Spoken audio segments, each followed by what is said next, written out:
이번에는 금리 인상과 양적 기축 살펴보도록 하겠습니다. 금리 인상은 요런 내용들, 요거랑 요거 두 가지 내용이 있는 거고요. 23년도 금리는 5.25, 그 다음에 23년에서 6월까지는 이제 0.25 두 번 해서 0.5 정도 올라갈 것 같아요. 그리고 0.5로 바로 상승하기는 힘들지 않을까. 약간 블러핑을 주고 직전에 좀 줄이는 방식으로, 그러니까 주식시장의 가열을 막아내지 않을까라고 봅니다. 그래야 조금 연착륙 비슷하게 착용하는 거지. 너무 많이 오르면 급락이 나오면서, 여기서 급등과 급락은 언제나 파산이 나오는 기본 구조거든요. 숏친 사람 파산하고, 여기는 롱친 사람이 파산하는 그런 구조입니다. 특히 레버리지 쓴 사람들.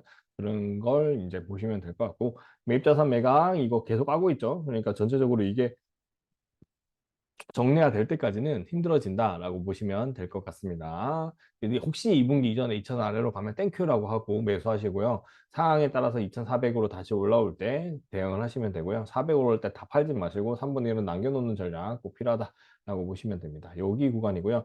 지금 요거를 한 번에 컨텀 점프하듯이 올라갈 수도 있다라고 얘기하는데 모르겠어요. 급하게 잡을 거인 건지. 인플레이션을 급하게 올린다고 여기는 올려서 잡은 거 맞는데 이 다음에는 모르겠어요. 예, 그렇게 보시면 될 것 같습니다.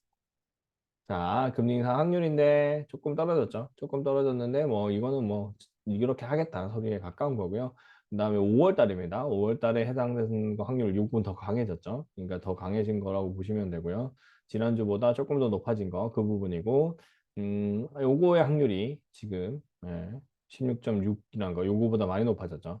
그래서 5.25에서 5까지도 치솟을 수 있다. 그 부분이 걱정되는 부분이에요. 이게 제일 우리한테 힘든 부분입니다. 자, 그 다음에 호주 연방은행도 이렇게 올렸어요. 0.25 정도. 우리나라가 이제 남았는데 굳이 올려야 되나는 생각이 들어요. 우리나라는 지금 다른 상황이거든요. 우리나라가 금리를 안 올려도 미국이 뭐라 안 해요. 뭐라 안 합니다. 금리 그 원달러율이 높으면 불리할 거예요, 유리할까요? 나중에 그 침체가 끝나고 올라올 때 좋아요. 대기업들 수출 잘 되니까. 우리나라는 대기업도 수출로 거의 먹고 사는 나라거든요. 그러니까 이게 참 아이러니합니다. 그래서 이 금리를 더 높여버리면요, 시중금리가 높아져 버리면 예대 금리 다 높아지기 때문에 또 한 번 더 조정해야 되기 때문에 차라리 한 번 채찍이거든요. 그러니까 얘가 금리를 최대한 높인 시점이 저는 3개월 이상 유지되기 힘들다라고 봅니다. 고점에서는. 그래서 그 고점에 도달할 때까지는 버텼다가 고점일 때부터 살짝 한두 번 신용했다가 같이 내려오는 거, 그 방향으로 가야 되는 게 맞다라고 보고 있는데 더 이번에 급락을 원달러율 안정화는 하는 다르기 때문에 그걸 믿고 시장을 보시면 될 것 같습니다. 단 우리는 현금 보유, 그다음에 시장의 위험 대비해서 은행 차원, 그다음에 경영인 차원에서도 현금 보유가 필요하다. 이렇게 보시면 될 것 같습니다.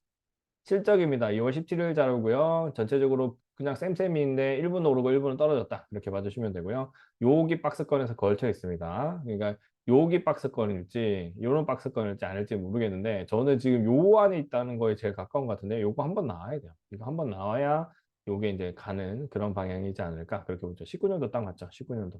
코로나 이거는 짝퉁이고요. 요거는 원래 금리 인하하면서 올라가는 추세였기 때문에 지금 요 구간 안에 들어갈 것 같습니다. 전체적으로는 크게 무리 없고 밑에가 지난주 거고요. 위에가 이번 주 자료입니다. 그렇게 보시고 전체적으로 이만큼 떨어져서 어느 정도입니까? 코로나가 왔을 때 정도의 충격입니다. 어닝 서프라이즈 자체가. 그리고 이거를 잘 이겨내니까 그때 금리를 낮추니까 투자가 같이 연속되면서 이만큼 올라간 내용이거든요.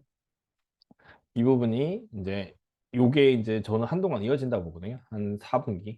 4분기 이어진다고 보고 4분기 이상 요 안에서 움직이지 않을까 그렇게 보고 있습니다. 중국 부동산하고 은행인데 요 안에 내용만 먼저 보세요. 그리고 신문기사는 이제 개별로 볼 건데 중국 부동산 침체와 정부 재정, 금융시장 전이 가능성이 높아지고 있다. 무디스가 보고 있는 거고요. 대출 가능 연령 이게 제일 좋은 이거는 재림이구나. 2008년도에 미국하고 재림이구나. 그렇게 보고 있습니다. 저금리 기조에 꿈틀대는 부동산 망령의 경고장. 이거 다음 주에 이제 일본이 추가될 수 있어요. 여기 반은 일본을 쓸 수도 있습니다. 일본 금리 인상 대비하자. 그러니까 금리 인상 파트에서 저 앞에서 금리를 이제 대응을 할 거고요. 그렇게 보시면 될 것 같습니다. 중국 부동산 회복되냐? 이거 집값 반등.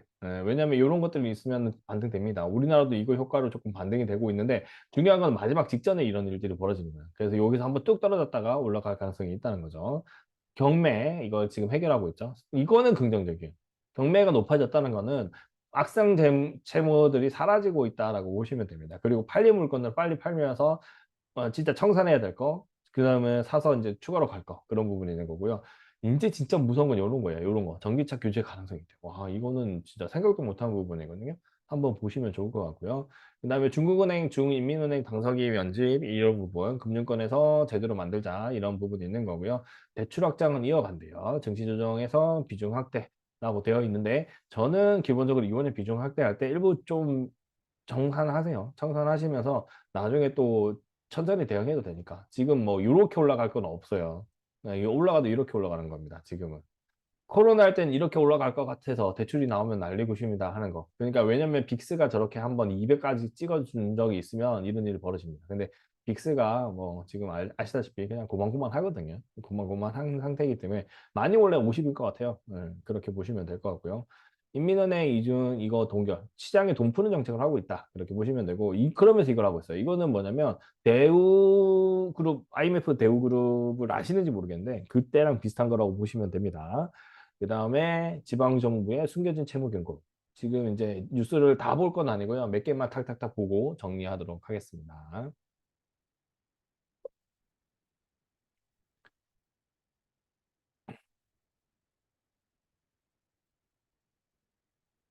중국 이제 무디스 거 먼저 볼게요. 재정금에서 전이 가능성이 있다는 거. 저도 이게 제일 걱정되기 때문에 중국을 계속 보는 겁니다. 부동산 침체가 올해도 지속될 수 있고 이거를 풀기 위해서 노력을 하는 겁니다. 금리는 올라가는 중이니까 금리를 낮출 수는 없고 동결로 유지하는 거고요. 제로 코로나 방역 정책이 이렇게 해서 계속 악화가 됐고 이거는 완전 진짜 그러니까 암 환자한테 굶어 죽어라 이 내용이랑 똑같다는 거예요. 3년 동안 이런 걸 했던 거. 1, 2년 하고 끝내야 되는 일을 계속 했다라고 보시면 될 것 같고 그다음에 무디스가 이제 부동산 개발업체와 이게 국내 채권 등을 평가하는데 요거 부분이 좀 안 좋게 보이니까 조심스럽게 보는 거죠. 은행의 부실 채권이 계속 드러나는 거고 토지 사용 매입을 줄이면 지방 재정도 약해집니다. 그러면 이것도 또 채권으로 악화되면서 우리나라 강원랜드 사태가 다시 중국에서 일어날 수 있는 거죠. 우리나라는 작은 국가이기 때문에 우리나라 자체에서만 영향을 미치지만 중국이 중국이 이런 영향을 미치면 결국에는 글로벌로 퍼질 수 있습니다. 다만 이게 그냥 부동산이 디폴트가 일어나지 않고 경매건들을 지금 해결하고 있잖아요. 그래서 그나마 괜찮다라고 보시면 됩니다. 요거 95세. 95세가 대출을 받는다. 이게 참 아이러니한데 이 사람들이 집을 살기보다는 자기들이 담보 여력이 더 높아서 이런 일들을 하겠죠. 이 부분들이 같이 연결되는 거고 자녀들이 이어받는 조건이죠. 연자제까지 있습니다. 이 부분이 별로 안 좋고 장기간의 성장을 막아버리는 안 좋은 일들이 일어날 수 있습니다. 자, 부동산 투기 망령이 올라오고 있다고 했는데, 근데 투기가 없이 성장할 수 있는 건 없어요. 투기에 반대, 투기랑 투자는 진짜 한 면에, 그냥 진짜 양면의 칼날이거든요. 그냥 진짜 칼인데, 이제 진짜 칼날에서 한쪽은 투기고 한쪽은 그건 거예요. 모르는 거예요. 이걸 판단하기가 쉽지 않다는 거죠. 근데 부채를 땡겨서 이런 일들을 할 때가 상당히 안 좋다는 거죠. 옆에 있는 갑자기 부채를 땡겨서 했는데 갑자기 아파트 가격이 떨어지면 그만큼 힘든 건 작년에 우리가 많이 겪어봤잖아요. 그 부분을 생각하시면 될 것 같고 소비도 부동산도 다 활성화할 수 없는데 중정부. 왜냐면 소비를 활성화하면 부동산도 활성화 둘 다 한꺼번에 할 수는 없어요. 하나만 할 수밖에 없어요. 지금 상태에서 자금 여력이 한계가 있기 때문에 그 정도로 보시면 될 것 같고 형다그룹 디폴트 사태 이후로 침체 늪에서 빠져나오지 못하고 있고 이거는 예고된 침체였는데 팡 터지진 않았는데 이거를 그냥 자기들이 소화할지 아니면 뿌릴지 저는 뿌리는 쪽에 가깝다라고 봅니다. 글로벌 시장에 그러니까 채권으로 해서 중국발 뭐 은행 조금 괜찮아졌을 때 그때가 더 위험해질 수 있으니까 조심스럽게 대응하시면 될 것 같습니다.